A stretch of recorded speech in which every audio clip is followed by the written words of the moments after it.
کہ زمین کے اندر پانی ہی پانی نظر آ رہا تھا۔ قرآن کہتا ہے کہ جو اس زمانے کے بڑے بڑے پہاڑ تھے ان پہاڑوں کی چوٹیاں بھی پانی کے اندر ڈوب گئی۔ میرے بھائیوں غور کرنے کی بات یہ ہے اس آیت کے اندر کہ بچا کون؟ اس کشتی کے اندر سوار جو لوگ تھے وہ بچے، اور وہ کون لوگ تھے؟ جنہوں نے اپنے ایمان کی حفاظت کی تھی، جنہوں نے اپنے عقیدے کی حفاظت کی تھی، جو عقیدہ توحید کے اوپر چلنے والے تھے، اللہ تعالیٰ نے ان کو بچا لیا۔ معلوم یہ ہوا کہ اگر کسی انسان کے پاس میں عقیدہ توحید ہے، اگر اس کا عقیدہ درست ہے، اگر اس کا ایمان ٹھیک ہے، اس کا عقیدہ ٹھیک ہے، تو پہاڑوں کے برابر موجیں بھی اگر آ جائیں اور پہاڑوں کے برابر مصیبتیں بھی آ جائیں تو اللہ تعالیٰ اس عقیدے کی وجہ سے، اس توحید کی وجہ سے اس کو بچا دے گا۔ یہ عقیدہ توحید ہے، یہ اس کا فائدہ ہے، یہ اس کی فضیلت ہے۔ اللہ تعالیٰ اس عقیدہ توحید کی وجہ سے بڑی بڑی مصیبتوں سے بچا لیتا ہے، اس عقیدے کی وجہ سے۔ جیسا کہ نوح علیہ السلام کے ساتھ میں بیٹھنے والوں کو اللہ تعالیٰ نے بچا دیا۔ کشتی میں بیٹھے، کشتی چلی ان کو لے کر، اللہ تعالیٰ نے ان کو بچا لیا، اور اس کے بعد باقی لوگوں کو اللہ تعالیٰ نے تباہ کر دیا، ہلاک کر دیا۔ یہ اپنے شرک کی وجہ سے ہلاک ہو گئے، یہ اپنے شرک کی وجہ سے تباہ و برباد ہو گئے، یہ اپنے شرک کی وجہ سے غرق ہو گئے۔ اور بچے کون؟ توحید والے، بچے کون؟ عقیدے کو درست کرنے والے، وہ سارے کے سارے بچ گئے۔ اس کے بعد جب پانی ختم ہو گیا زمین سے، اللہ تعالیٰ نے آسمان کو حکم دیا، پانی برسنا بند ہو گیا، زمین کو حکم دیا اپنا پانی چوس لے، زمین نے بھی پانی کو اپنے چوس لیا۔ یہ کشتی میں سے اترے، اور کشتی سے اترنے کے بعد میں پھر یہ سارے کے سارے لوگ آگے بڑھے، اور اس کے بعد ان کی نسل بھی آگے بڑھی، دھیرے دھیرے کر کے ان کی نسل بڑھتی رہی، دھیرے دھیرے کر کے ان کی نسل بڑھتی رہی، اور ان کی نسل اتنی بڑی کہ ان کو الگ الگ شہر بنانا پڑے، الگ الگ قومیں بنی، الگ الگ شہر بنے۔ میرے بھائیوں غور سے سن لینا، یہ وہی لوگ تھے جو اپنے عقیدے کی وجہ سے بچ گئے تھے، توحید کی وجہ سے بچ گئے تھے، لیکن پھر انہی کی اولادوں کے اندر جب پھر سے شرک آ گیا تو وہی لوگ جن کے باپ دادا کو اللہ نے توحید کی وجہ سے بچا لیا تھا، ان کی اولادوں کو اللہ تعالیٰ نے پھر سے تباہ و برباد کر دیا۔ کیا تمہیں قوم عاد کے بارے میں نہیں معلوم ہے؟ کیا تمہیں قوم سمود کے بارے میں نہیں معلوم؟ کیا تمہیں قوم شعیب کے بارے میں نہیں معلوم؟ کیا تمہیں قوم لوط کے بارے میں نہیں معلوم؟ یہ سارے وہی لوگ تھے جن کے باپ دادا کو اللہ تعالیٰ نے عقیدہ توحید کی وجہ سے بچایا تھا، اور جن کی اولاد اپنے شرک کی وجہ سے تباہ و برباد ہوئی۔ اس لیے میرے بھائیوں، سب سے پہلے انسان کے عقیدے کو درست کرنے کی کوشش کرو۔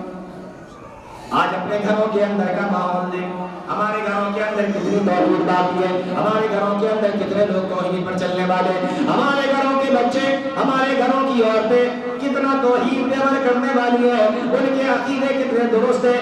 اپنے بچوں پہ اور خود اپنے اور اپنے گھر کی عورتوں کے عقیدے درست بناؤ میرے بھائیو۔ انفسکم واہلیکم نارا، اگر یہ نمازیں بھی پڑھتے رہے، اگر یہ قرآن کی تلاوت بھی کرتے رہے، لیکن اگر ان کے عقیدے درست نہ ہوئے، اگر ان کا ایمان درست نہ ہوا، ان کے عقیدے کے اندر توحید نہیں آئی میرے بھائیو، نارا، ان کا ٹھکانہ جہنم ہے۔ ہمارے بچے دیکھیں پڑھنے کے لیے جاتے ہیں، کہاں جا رہے ہیں؟ کانوینٹ اسکولوں میں پڑھنے جا رہے ہیں۔ کہاں جا رہے ہیں؟ غیر مسلم اسکولوں میں پڑھنے کے لیے جا رہے ہیں۔ میں پڑھائی کا مخالف نہیں ہوں، میں تعلیم کی مخالفت نہیں کرتا، لیکن ذرا میرے بھائیوں یہ بتائیے کہ یہی بچے ہمارے، آپ ان کو اپنے گھروں کے اندر دین سکھاتے نہیں، آپ اپنے گھروں کے اندر ان کو عقیدہ بتاتے نہیں، آپ ان کو اپنے گھروں کے اندر قرآن و حدیث بتاتے نہیں، اور جہاں آپ نے پڑھنے کے لیے بھیجا وہاں بتایا نہیں جاتا بلکہ اس کے الٹا بتایا جاتا ہے، تو دین ان کے اندر کہاں سے آئے گا؟ ایمان ان کے اندر کہاں سے آئے گا؟ عقیدہ ان کا درست کہاں سے ہوگا؟ توحید ان کے اندر کہاں سے آئے گی؟ اب یہ آگے چل کے ڈاکٹر بن بھی گئے تو کیا، اگر یہ انجینئر بن بھی گئے تو کیا، اگر یہ ڈی ایم بن بھی گئے تو کیا، اگر یہ لاکھوں روپے آپ کے گھر میں لے کر آنے لگے تو کیا؟ کتنے دنوں کا ہے؟ 60 سال 70 سال 80 سال، کتنے دن مزے کر سکتے ہو، کتنے دن دنیا کے اندر رہ سکتے ہو، لیکن میرے بھائیوں پھر اس کے بعد آخرت کا معاملہ۔ اس لیے سب سے پہلے اگر اصلاح کرنی ہے تو عقیدہ دیکھو بھائی، گھر کے اندر عقیدہ کیسا ہے بچوں کو بتاؤ، بچوں کو سکھاؤ۔ ایک بڑی پیاری حدیث ہے، میں ساری وہ باتیں بتا رہا ہوں آپ کو جو آپ نے پہلے سے سن رکھی ہیں، مشہور حدیث مشہور باتیں آپ کو بتا رہا ہوں. حدیث کتنی پیاری ہے دیکھیں. اللہ کے نبی صلی اللہ علیہ وسلم ایک مرتبہ سفر میں جا رہے ہیں، سواری پر بیٹھے ہیں، اور آپ کی سواری کے پیچھے آپ کے چچیرے بھائی مشہور صحابی حضرت عبداللہ ابن عباس رضی اللہ تعالیٰ عنہ بھی بیٹھے ہوئے ہیں. چھوٹے سے بچے حضرت عبداللہ ابن عباس، صحابی حضرت عبداللہ ابن عباس اللہ کے نبی صلی اللہ علیہ وسلم کے پیچھے بیٹھے ہیں. اللہ کے نبی صلی اللہ علیہ وسلم کو کہتے ہیں یا غلام، اے بچے. عبداللہ ابن عباس یہ کیا کہہ رہے ہیں؟ اللہ کے نبی صلی اللہ علیہ وسلم نے فرمایا اے غلام، اے میرے بچے، اے میرے بیٹے. آپ دیکھیں اس کا عقیدہ درست کروا رہے ہیں. اور سب سے پہلی چیز اللہ کے نبی صلی اللہ علیہ وسلم کیا بتاتے ہیں، کیا سمجھاتے ہیں؟ پیارے نبی صلی اللہ علیہ وسلم نے فرمایا اے میرے بچے، اگر ساری دنیا مل جائے اور تمہیں نقصان پہنچانا چاہے اور اللہ تعالیٰ نے تمہاری قسمت میں اگر فائدہ لکھ دیا ہے تو ساری دنیا مل کر بھی تمہیں نقصان نہیں پہنچا سکتی. اور اگر اللہ تعالیٰ نے تمہاری قسمت میں نقصان لکھ دیا ہے، ساری کائنات مل کر تمہیں فائدہ پہنچانا چاہے تو ساری کائنات دے کر تمہیں فائدہ نہیں پہنچا سکتی. کیا بات چیت چلے گی؟ یہ بھائی ہیں جو چھوٹے سے بچے ہیں، پیچھے سواری پر بیٹھے ہوئے. اب اس حدیث پر غور کیجئے اور اپنے آپ کا ذرا سا جائزہ لیجئے. کتنی مرتبہ ہم نے اپنے بچوں کو گاڑی کے پیچھے بٹھایا ہوگا، ہم نے اپنے پیچھے بٹھایا ہوگا. کتنی مرتبہ موٹر سائیکل پر بچے کو لے کر ہم بازار بھی گئے ہوں گے.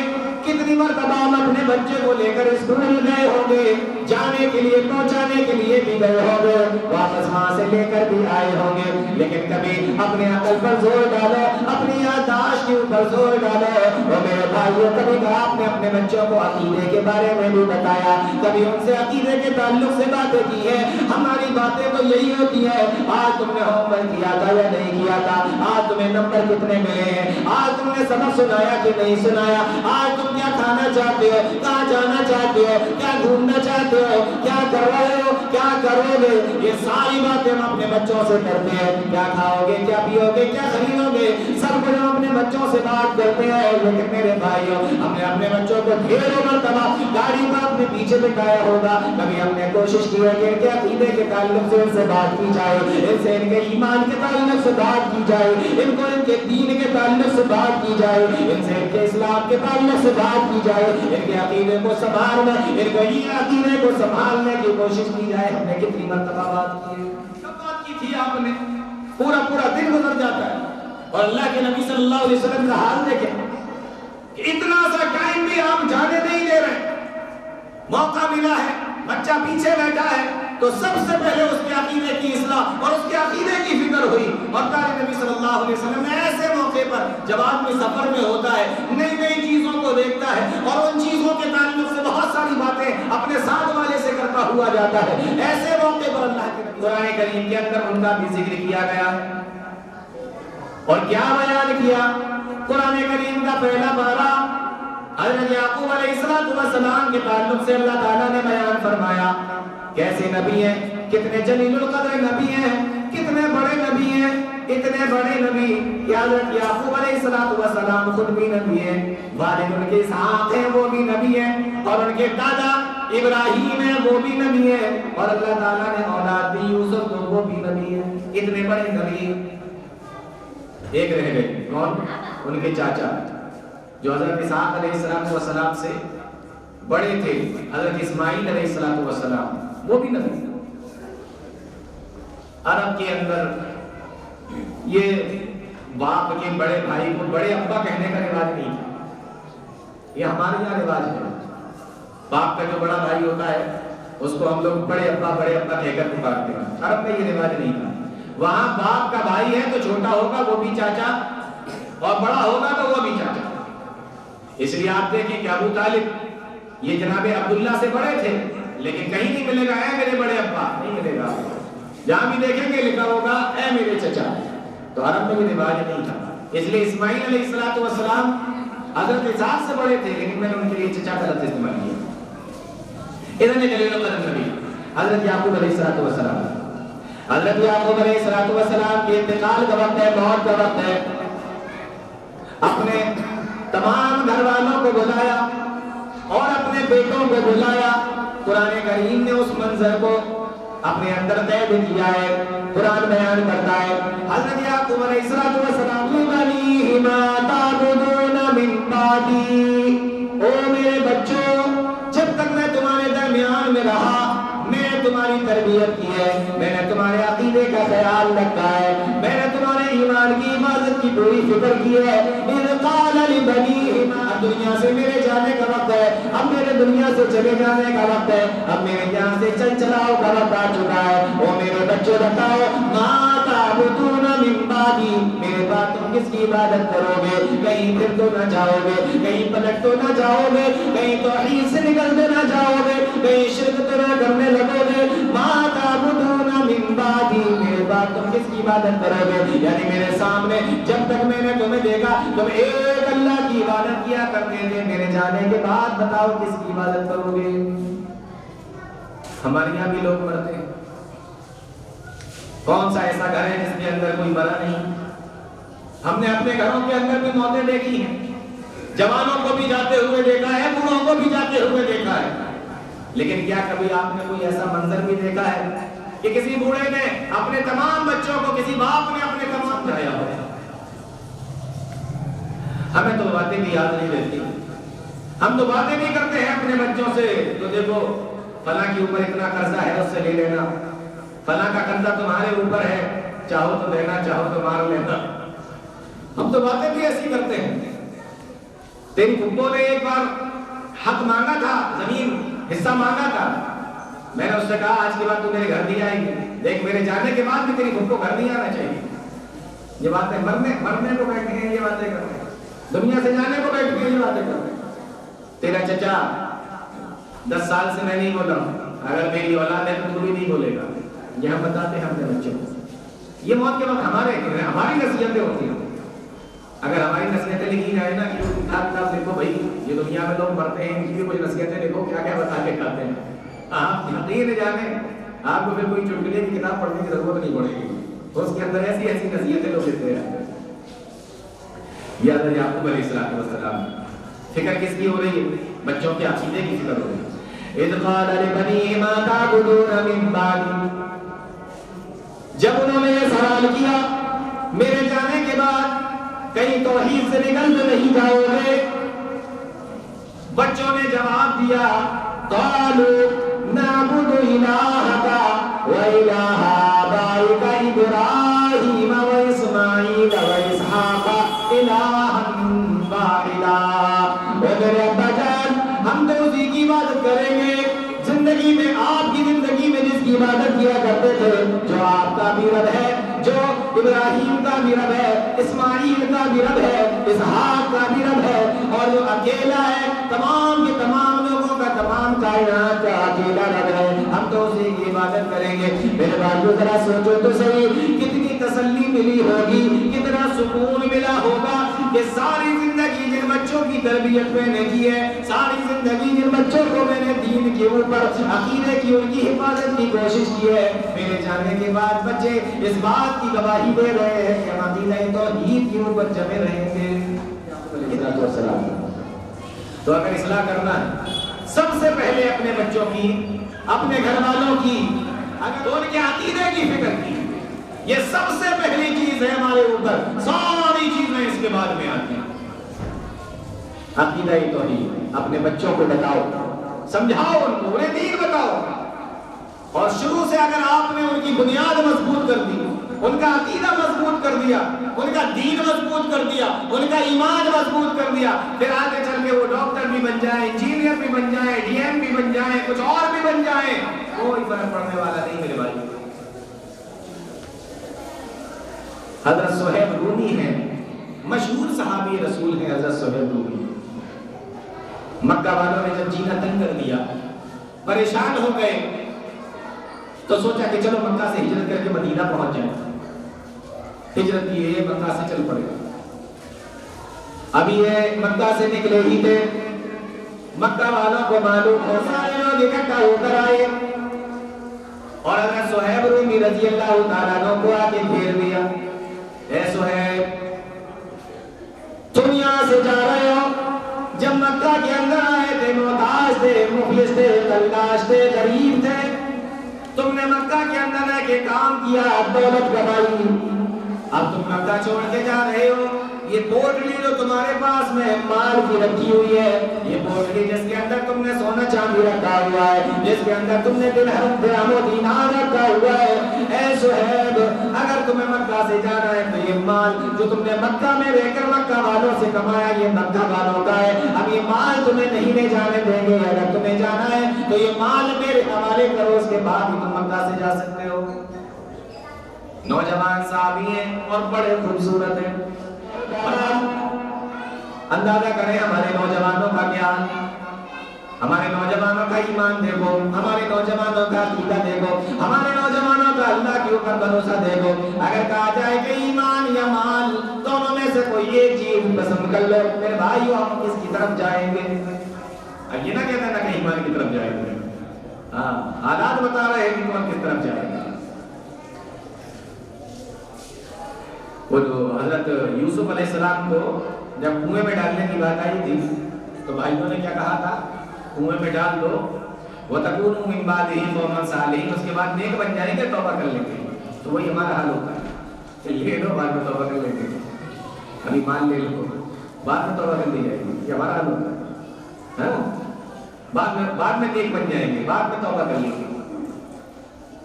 صہیب رومی کو کہہ لیا کہ یہ مال میرے حوالے کرو. حضرت صہیب رومی رضی اللہ تعالیٰ عنہ کہتے ہیں اگر یہ مال میں نے تمہارے حوالے کر دیا تو کیا تم مجھے واپس جانے دو گے؟ کہا ہاں ہم تمہیں واپس جانے دیں گے. فوراً وہ پوٹلی اٹھائی جس کے اندر مال و دولت تھی، جس کے اندر پوری زندگی کی محنت کا اور پوری زندگی کا سرمایہ موجود تھا. ایک منٹ کے لیے نہیں سوچا، فوراً مکہ والوں کے حوالے کر دیا. معلوم یہ ہوا کہ اگر ایمان بچانے کے لیے گھر چھوڑنا پڑے تو گھر چھوڑ دو، اگر ایمان بچانے کے لیے عقیدے کی حفاظت کے لیے اگر اپنے شہر کو چھوڑنا پڑے تو شہر بھی چھوڑ دو، اگر اپنے ایمان کو بچانے کے لیے اگر اپنے عقیدے کو بچانے کے لیے دولت بھی چھوڑنا پڑے تو دولت کو بھی چھوڑ دو. ایمان کا سودا نہیں کر سکتا، یہ سب سے بڑی دولت ہے. ایمان کا سودا نہیں کیا جا سکتا، کسی چیز سے نہیں کیا جا سکتا. قرآن کریم کی ایک آیت سنیں گے اس حوالے ایمان کتنی قیمتی چیز ہے. اللہ تعالیٰ فرماتا ہے فَمَن يَعْمَلْ مِثْقَالَ ذَرَّةٍ خَيْرًا يَرَهُ وَمَن يَعْمَلْ مِثْقَالَ ذَرَّةٍ شَرًّا يَرَهُ. بہت غور سے سن لینا ان آیتوں کو.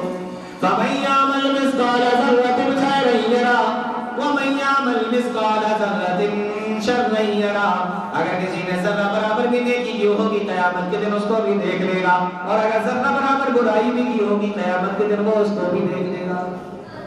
دیکھیے میں نے فمن کا بھی ترجمہ کیا، یعمل کا بھی کیا، مثقال کا بھی کیا، خیر کا بھی کیا، یرا کا بھی کیا، لیکن ذرہ کا ترجمہ نہیں کیا. ذرے کو ذرے بولا ہے میں نے. تو آپ لوگ سمجھ گئے کہ نہیں سمجھ گئے؟ سمجھ گئے. اللہ تعالیٰ نے لفظ بھی ایسا استعمال کیا کہ ترجمے کی بھی ضرورت نہیں ہے، ایسے ہی سمجھ لو گے. ذرہ کیا ہوتا ہے ہم سب جانتے ہیں. ذرہ کسے کہتے ہیں؟ آپ ریت کو ہاتھ میں پکڑ لیں اور اس کے اندر جو چھوٹے چھوٹے سکڑ ہوتے ہیں زور سے دبائیں گے تو سرکنا شروع ہو جائے گی ہاتھ سے. وہ ذرے ہیں. ایک آپ کے ہاتھ کے اندر کتنے ہزار اور کتنے لاکھ ذرے آ گئے آپ کو اس کا اندازہ بھی نہیں ہو سکتا. لیکن اللہ فرما رہا ہے اس ایک ذرے کے برابر بھی اگر تم نے دیکھی کی ہوگی نا وہ اللہ کی نوٹ ہے، وہ دیکھ لو.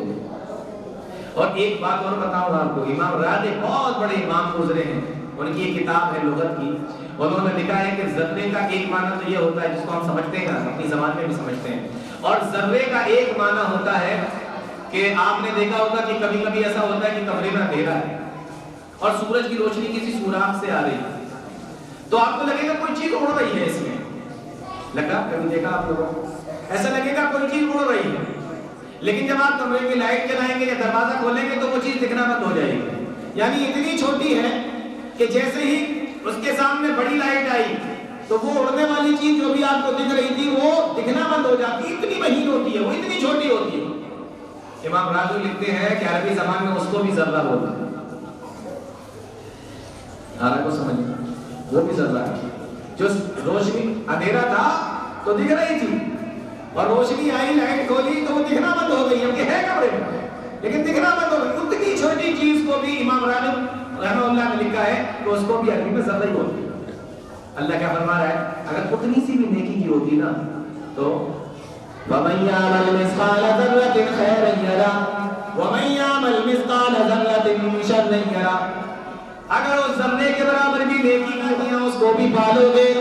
وہ اللہ جو دنیا کے اندر تمہارے ذرے کے برابر نیکی کی اتنی قیمت لگاتا ہے اور اتنی حفاظت کرتا ہے, اس کو اتنا بڑھاوا دیتا ہے, وہی اللہ فرما رہا ہے میرے بھائیو ایمان کی دولت کو سمجھ لینا.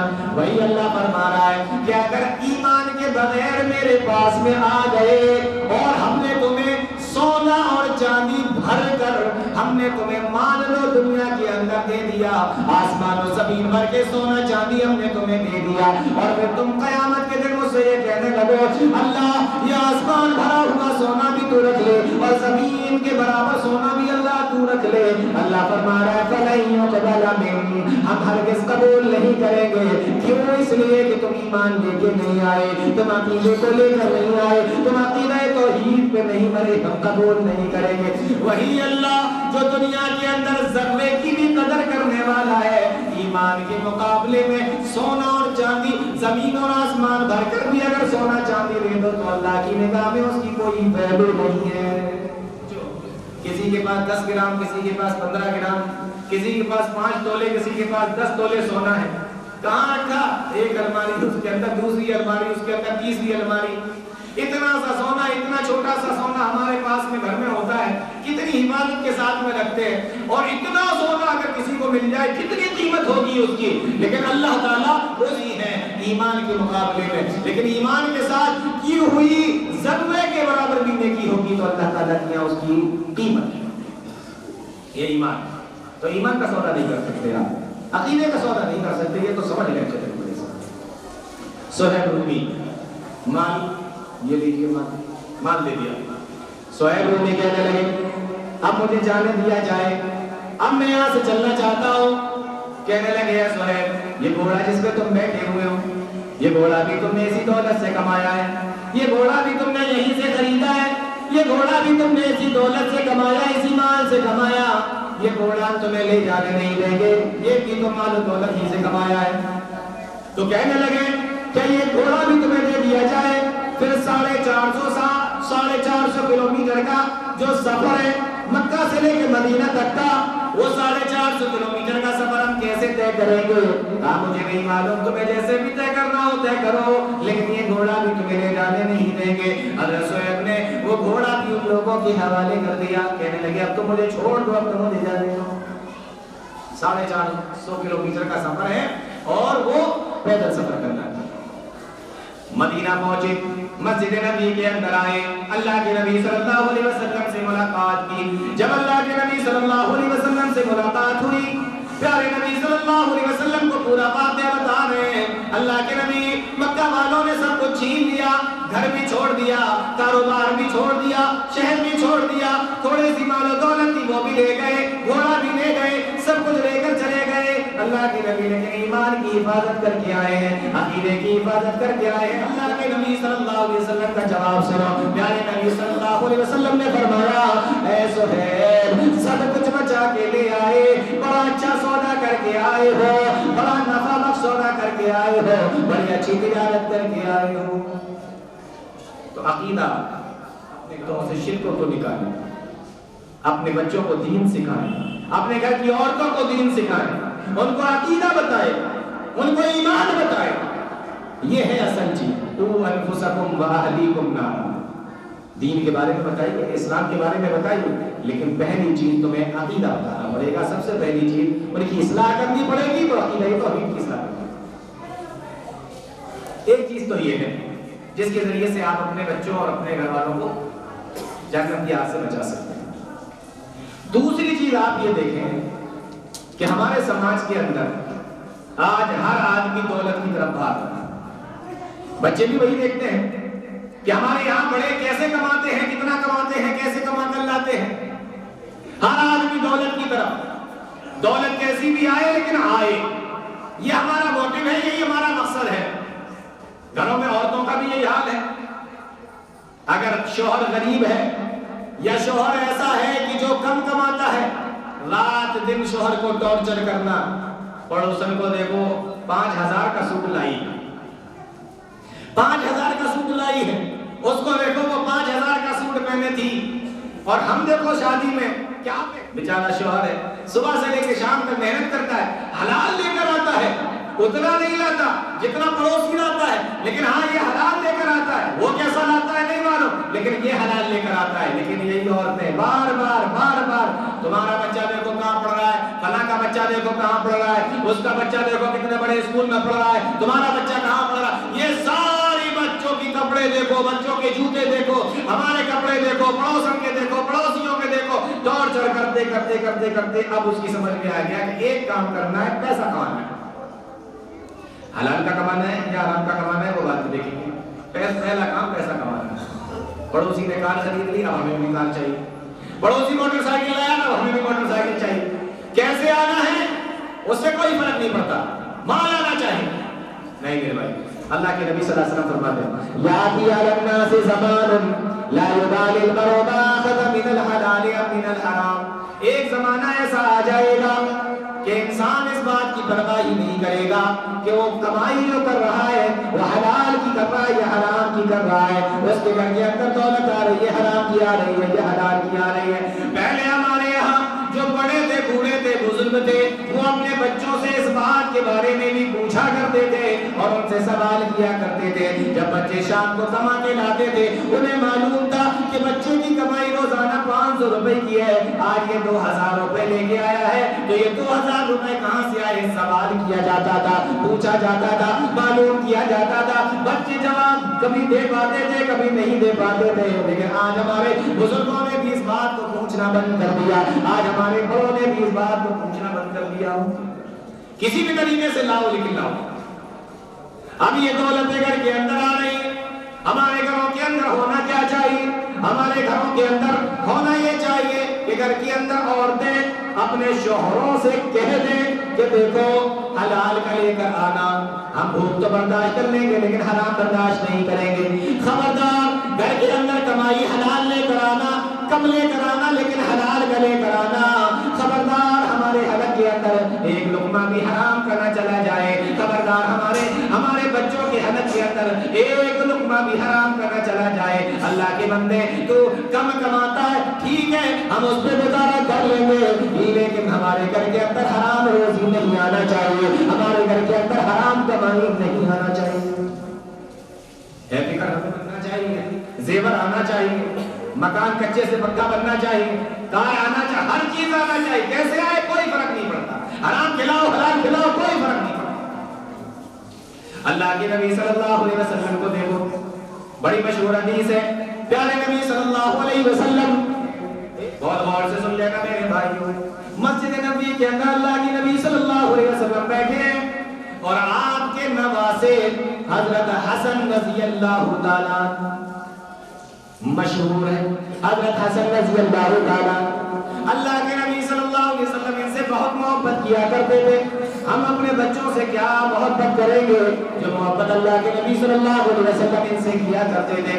حدیثوں کے اندر آتا ہے اللہ کے نبی صلی اللہ علیہ وسلم جب نماز پڑھاتے یا آپ کی کبھی پیٹھ پہ جاتے، اللہ کے نبی صلی اللہ علیہ وسلم خطبہ دیتے تو کبھی ان کو گود میں اٹھا لیا کرتے تھے اور خطبہ دیا کرتے تھے۔ اللہ کے نبی صحابہ کے درمیان میں بیٹھتے اور یہ آ جاتے، اللہ کے نبی صلی اللہ علیہ وسلم ان کو اپنے پیروں پہ اپنی دان پہ بٹھا دیا کرتے، اتنی محبت کرتے تھے اللہ کے نبی صلی اللہ علیہ وسلم حضرت حسن سے۔ ہم بھی اپنے بچوں سے محبت کرتے ہیں لیکن میرے بھائیو ذرا غور کرو، ہم بھی اپنے بچوں سے محبت کرتے ہیں لیکن غور کریں، اللہ کے نبی صلی اللہ علیہ وسلم نے ایک مرتبہ دیکھا کہ حضرت حسن رضی اللہ تعالیٰ مسجد نبی کے اندر صدقے کی کھجوروں کا ڈھیر لگا ہوا ہے اور حضرت حسن چھوٹے سے بچے ہیں، دوڑے گئے وہاں سے ایک کھجور کو اٹھا، جیسے ہی منہ کے اندر رکھا اللہ کے نبی صلی اللہ علیہ وسلم کی نظر پڑ گئی اور پیارے نبی صلی اللہ علیہ وسلم دوڑے آئے اور حضرت حسن کے منہ کے اندر اپنی انگلی کو ڈالا اور اس کھجور کو باہر نکال دیا اور آپ نے فرمایا اے میرے بیٹے کیا تمہیں معلوم نہیں ہے انا لا ناکل صدقہ، صدقے کو کھانا اللہ تعالیٰ نے ہمارے اوپر حرام کر دیا ہے، نبی پر اور حرام کر دیا ہے، زکات کے کھانے کو حرام کر دیا ہے، کھجور کو ان کے منہ سے باہر نکال دیا، ہم ان کو نکال دیا۔ اتنی محبت کیا کرتے تھے حضرت حسن رضی اللہ تعالیٰ عنہ۔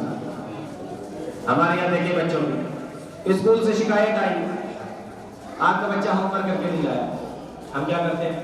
ادھر تاڑ سے ایک رکھ دیا، بچہ پٹ گیا، چلا گیا ہوم ورک کر کے لایا۔ 10 دن بعد پھر سے خبر آئی کہ آپ کا بچہ پھر سے کام نہیں کر کے لایا، آپ نے پھر سے مار دیا۔ بچے کے دماغ میں بات بیٹھ گئی کہ نماز نہیں پڑھو گے تو چلے گا، لیکن کام نہیں کرو گے، ہوم ورک نہیں کرو گے تو پھٹو گے۔ اب وہ بچہ، اس کی نظر میں کس کی اہمیت بنائی آپ نے؟ نماز کی یا کام کی؟ ہمارے یہاں پہلے یہ ہوتا تھا کہ جب بچہ بڑا ہو جاتا تو کماتا تھا، اب بھی کماتے ہیں، لیکن جب بچہ بڑا ہونے کے بعد کمائے نہیں تو روزانہ باپ اس کو ڈانٹتا تھا، اور خاص طور سے جب وہ کھانے بیٹھتا تھا تو ڈانٹتا۔ کبھی کبھی تو ایسا ہو جاتا بعض گھروں کے اندر کہ پلیٹ سامنے سے کھینچی، کبھی ایسا ہوا کہ گھر سے نکال دیا کہ کام نہیں کرنا تو نکل گھر سے، یہاں نہیں رہ سکتا۔ بچہ دیکھ رہا ہے، لگاتار دیکھ رہا ہے کیا کہ اگر کما کے نہیں لاؤ گے تو باپ ناراض ہوگا، مارے گا، لیکن اگر نماز نہیں پڑھو گے تو باپ کچھ نہیں ہوگا۔ کیا بات ہے؟ چلے ایک حدیث سن لیجیے، بات کو میں اپنی مختصر کرتا ہوں۔ اسی کمائی کے ذریعے سے صحیح مسلم کی روایت ہے، اللہ کے نبی فرماتے ہیں، پہلے قرآن کریم کی ایک آیت سنیں، ایھا الرسول، قرآن کا 18واں پارہ ہے، یا ایھا الرسول، اے رسولوں کی جماعت۔ اللہ تعالیٰ نے قرآن کے اندر کہیں پہ فرمایا یا ایھا الناس، اے لوگوں کی جماعت، کہیں پہ فرمایا یا ایھا الذین آمنوا، اے ایمان والو، کہیں پہ فرمایا یا ایھا النبی، اے نبیو، کہیں پہ اللہ نے فرمایا یا ایھا الرسول، اے رسول۔ تو اللہ تعالیٰ نے یہاں ناس نہیں کہا، لوگوں نہیں کہا، ایمان والوں نہیں کہا، نبی نہیں کہا، بلکہ اللہ تعالیٰ نے یا ایھا الرسول کہا، اے رسولوں کی جماعت۔ کیا مطلب ہے اس کا؟ مطلب سمجھاتا ہوں۔ لوگ، بہت سارے لوگ دنیا کے اندر جو بھی ہیں وہ سب اس میں شامل ہیں، لیکن یہ سارے کے سارے لوگ ایمان والے تو نہیں ہوتے۔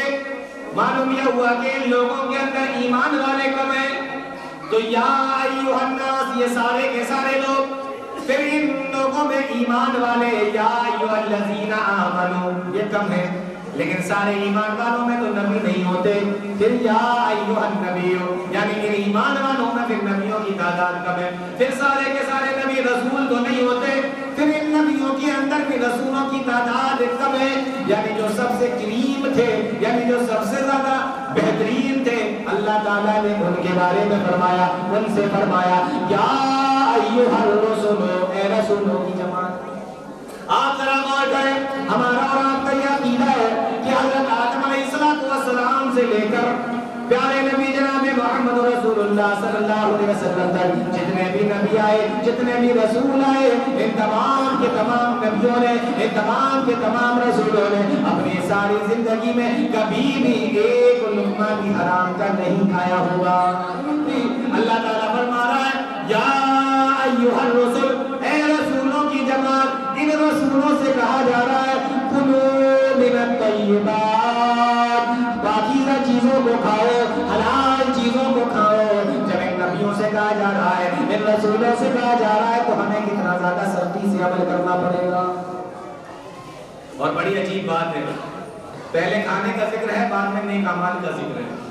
کلوا من الطیبات واعملوا صالحا، اور نیک عمل کرو، باقی تو اعمال قبول ہوں گے، اور اگر روزی حرام کی ہوگی تو اللہ تعالیٰ اعمال کو بھی قبول نہیں کرتا۔ اس لیے پہلے روزی کا ذکر ہے، پہلے کھانے کا ذکر ہے، بعد میں نیک اعمال کا ذکر ہے۔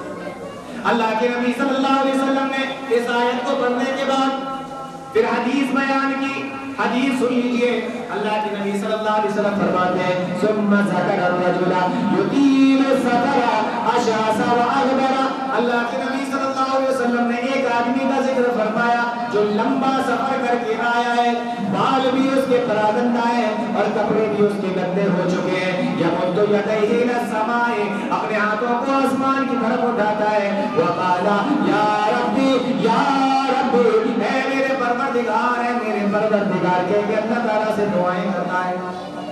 حدیث کے اوپر پھر سے غور کر لیجیے، کیا ہے سفر کے اندر اللہ تعالیٰ دعا قبول کرتا ہے. حدیث کے اندر آتا ہے اللہ تعالیٰ 3 لوگوں کی دعاؤں کو رد نہیں کرتا. اس میں سے آپ نے ایک کے بارے میں فرمایا کہ دعوت المسافر, مسافر کی دعا کو بھی اللہ تعالیٰ رد نہیں فرماتا. اس میں میرے بھائی دعائیں مانگا کرو.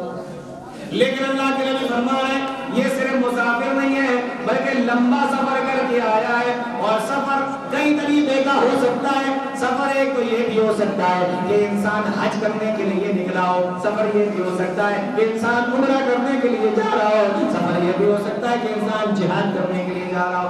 اگر وہ حج کرنے کے لیے نکلا ہے تو صرف سفر نہیں ہے بلکہ اس کا یہ مبارک سفر ہے. اگر عمرہ کرنے کے لیے نکلا ہے تو صرف سفر نہیں ہے بلکہ یہ اس کا مبارک سفر ہے. ابھی یہ سفر بھی ہے اور مبارک بھی ہے. اللہ تعالیٰ سے دعا کر رہا ہے, پراگندہ حال ہے, پراگندہ حال ہے, اس کے حالات خراب ہے. اگر ایسے حال میں کوئی مسافر آدمی آگے آپ سے کھانا مانگے, میں بھوکا ہوں, دور سے آیا ہوں, پھٹے پرانے کپڑے پہنا ہوں, میرے حالات ذرا سما, آسمان کی طرف اپنے ہاتھوں کو اٹھایا. اور اللہ کے نبی فرماتے ہیں کہ اگر کوئی بندہ اپنے ہاتھوں کو اٹھا کر آسمان کی طرف دعا کرتا ہے, اللہ تعالیٰ کو اس کے ہاتھوں کو خالی لوٹاتے ہوئے شرم آتی ہے. تو تیسری چیز اس نے اپنے اندر دعا کی قبولیت کی جمع کر لی کہ اس نے ہاتھوں کو آسمان کی طرف اٹھایا. چوتھی چیز اس نے اپنے اندر دعا کی قبولیت کی جمع کر لی کہ یا ربی, رب کہہ کے اللہ تعالیٰ سے مانگ رہا ہے. اور قرآن کریم کے اندر دیکھیں کہ اللہ تعالیٰ نے زیادہ تر نبیوں کی دعا کو رب کے ذریعے سے بیان فرمایا. وہ اللہ تعالیٰ سے رب کے ذریعے, رب کے نام سے, اسی نام کا استعمال کر کے اللہ تعالیٰ سے مانگا کرتے ہیں. استعمال اگر دعا کے اندر کیا جائے تو دعا کی قبولیت کے چانسز بڑھ جاتے ہیں. اس لیے حضرت ابراہیم کی دعا دیکھو, رب هب لي من الصالحين. حضرت آدم کی دعا دیکھو, ربنا ظلمنا انفسنا وان لم تغفر لنا. قرآن کریم کے اندر نبی کی دعا دیکھو, رب زدنی علما, ربنا آتنا فی الدنیا حسنہ. کتنی دعائیں آپ کو رب کے ذریعے سے ملیں گی. اس لفظ کے ذریعے سے اگر دعا مانگی جائے تو دعا جلدی قبول ہو جاتی ہے. تو 4 چیزیں اس نے اپنے اندر جمع کر لی قبولیت کی. مسافر ہے, حالات خستہ ہے, آسمان کی طرف ہاتھ ہے, اور لفظ رب کے ذریعے سے دعا مانگ رہا ہے. لیکن اللہ کے نبی فرماتے ہیں یہ ادھر سے آواز لگاتا ہے یا ربی, یا ربی, اے میرے پروردگار, اے میرے پروردگار کا. اور اس نے اپنے بدن کو جو پال پوس کے بڑا لمبا چوڑا کیا ہے یہ بھی حرام سے کیا ہے. وَأَنَّا يُسْتَجَابُ لِذَلِكَ. وہ میرے بندے بتا میں تیری دعا کیوں قبول کروں. 4 چیزیں قبولیت کی تھی, لیکن اس کے مقابلے میں 4 چیزیں اس کے اندر دعا کو رد کرنے والی اس نے پیدا کر لی. یعنی کھانا حرام کا, پینا حرام کا, اور لباس بھی حرام کا, غذا بھی حرام. کیوں دعا تمہاری قبول کرے گا؟ تو 4 چیزیں رد ہو گئی. 4 چیزیں حرام کمائی سے اپنے آپ کو بھی بچاؤ, اور اپنے گھر اگر آپ حلال کمائی کرنے لگے اور حرام کمائی سے بچنے لگے, فائدہ کیا ہوگا اس کا؟ صحیح بخاری کی حدیث ہے, اللہ کے نبی صلی اللہ پیارے نبی نے جانتے ہو, ان سے یہ نہیں کہا کہ نمازیں زیادہ پڑھا کرو, ان سے یہ نہیں کہا کہ تہجد کی نماز بھی پڑھا کرو, ان سے یہ نہیں کہا کہ قرآن کی تلاوت کیا کرو. اللہ کے نبی صلی اللہ علیہ وسلم نے ان سے صرف ایک بات فرمائی, فرمایا اتم طعامک, اپنے کھانوں کو پاکیزہ کر لو, اپنی کمائی کو حلال کر لو, اپنی کمائی کو پاکیزہ کر لو, اللہ تعالیٰ تمہیں مستجاب الدعوات بنا دے گا. صحابی رسول تھے, اللہ کے نبی صلی اللہ علیہ وسلم کی اس نصیحت کو لے کے پیارے نبی کے پاس سے چلے گئے. اس کا اثر کیا ہوا؟ صحیح بخاری کی روایت ہے کہ جب کوفہ کے اندر ایک آدمی نے مسجد کے اندر حضرت سعد بن ابی وقاص رضی اللہ تعالیٰ عنہ کے اوپر 3 الزام لگائے. کوفہ کے امیر حضرت سعد بن ابی وقاص رضی اللہ تعالیٰ عنہ, اور کوفہ کے لوگ شروع سے یہ فتنہ پرور رہے, اپنے امیروں کے اوپر اعتراض کیا کرتے تھے. جب حضرت سعد بن ابی وقاص کے اوپر جو امیر بھی تھے اور مسجد کے امام بھی تھے, ان کے اوپر جب الزام لگائے کوفہ کے ایک آدمی نے, کیا بات ہے سعد بن ابی وقاص رضی اللہ تعالیٰ عنہ کے اوپر کیسے, کس طریقے کے الزام لگا رہے ہیں, کس طریقے کے الزام لگا رہے ہیں, جاؤ ذرا پتہ کر کے آؤ. گئے پتہ کرنے کے لیے, تو کہا کہ آپ تم لوگ اتنی دور سے مدینہ سے آئے ہو تو میں کھڑا ہو کے تمہیں بتا دے رہا ہوں. کہا ان کے اندر 3 خرابیاں ہیں. اماموں کے اندر خرابیاں تلاش کرتے رہتے ہیں نا لوگ, کمیاں نکالتے رہتے, کیڑے نکالنے کی عادت پڑ جاتی ہے لوگوں کی. اگر امام نے فجر کی نماز نہیں پڑھی ہے تو پورے محلے کو معلوم ہوگا کہ امام صاحب فجر میں نہیں آئے تھے، اور پورا محلہ نہیں آ رہا تو کسی کے کان پہ جوا بھی نہیں دکھتا۔ یہ ہماری حالت ہے، چھوٹی چھوٹی چیزوں کو لے کر امام کی باتیں بنانا۔ کبھی کبھی تو ہم دشمنی میں امام سے اتنا آگے بڑھ جاتے ہیں، یہ مصلی پہ نہیں کھڑا ہو سکتا، یہ ممبر پہ کھڑا نہیں، یار وہ مصلی پہ کھڑا ہو کے کچھ اور سنا رہا ہے، قرآن کریم کی تلاوت ہی تو کرتا ہے، وہ ممبر پہ کھڑا ہوگا تو کچھ اور سنائے گا، قرآن و حدیث ہی تو بتائے گا۔ آپ امام کی دشمنی میں اتنا آگے بڑھ گئے کہ اس کو قرآن و حدیث بتانے سے بھی منع کر رہے ہیں، بتا نہیں۔ یہ ہمارے حالات ہے میرے بھائی۔ تو ایک آدمی کھڑا ہو گیا، کہنے لگا تم اتنی دور سے آئے ہو تو میں بتا دیتا ہوں ان کے اندر 3 کمیاں ہیں، 3 کمیاں ہیں۔ کیا؟ لا يسير في السرية ولا يعدل في القضية ولا يقسم۔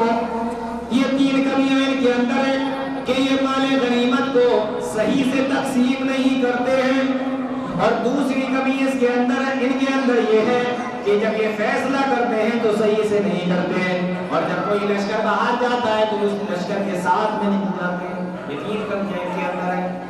حضرت سعد بن ابی وقاص رضی اللہ تعالیٰ عنہ نے جب یہ سنا تو سعد بن ابی وقاص اسی مسجد کے اندر کھڑے ہو کر کہنے لگے اللہم ان کان عبدک ھذا کاذبا وقام ریاء وسمعۃ، اے اللہ اگر یہ تیرا بندہ اپنے دعوے کے اندر جھوٹا ہے اور صرف لوگوں کو دکھانے کے لیے کھڑا ہو گیا ہے تو دیکھو میں کتنا قابل ہوں، میں تو اماموں کی غلطیاں بھی پکڑ لیتا ہوں، اگر یہ صرف دکھانے کے لیے اور دکھانے کے لیے کھڑا ہوا ہے، اے اللہ عطل عمرہ وعطل فقرہ وعنزو بالفتن، اے اللہ اس نے میرے اوپر 3 الزام لگائے، میں اس کے لیے 3 بددعائیں کر رہا ہوں، اللہ اس کی عمر کو لمبا کر دے، اللہ اس کو فقیری اور محتاجی کے اندر مبتلا کر دے، اور اللہ اس کو فتنوں کے اندر مبتلا کر دے۔ یہ 3 چیزیں حضرت صاحب بن وقاص نے اس کے لیے کی۔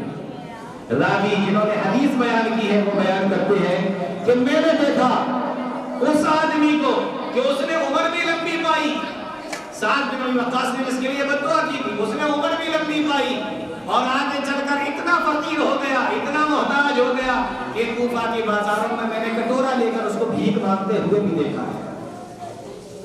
بڑا مزہ آتا ہے، اللہ تعالی نے اگر سیٹ بنا دیا تو چاہتے یہ ہے کہ امام کو پھر امام نہیں غلام ہی بنا لے، جو چاہے اس سے کہیں، جیسا چاہے وہ کہے، جو ہم چاہیں وہ بولے، جو ہم چاہیں وہ کرے، ہم نکلے تو امام ہم سے سلام کرے، ہم بلائیں تو ہمارے گھر کے اندر آئے، ہم کہیں جب چاہے تو جب آئے۔ یہ غلامی کرانا بڑا پسند آتا ہے پیسے والوں کو، سیٹ لوگوں کو۔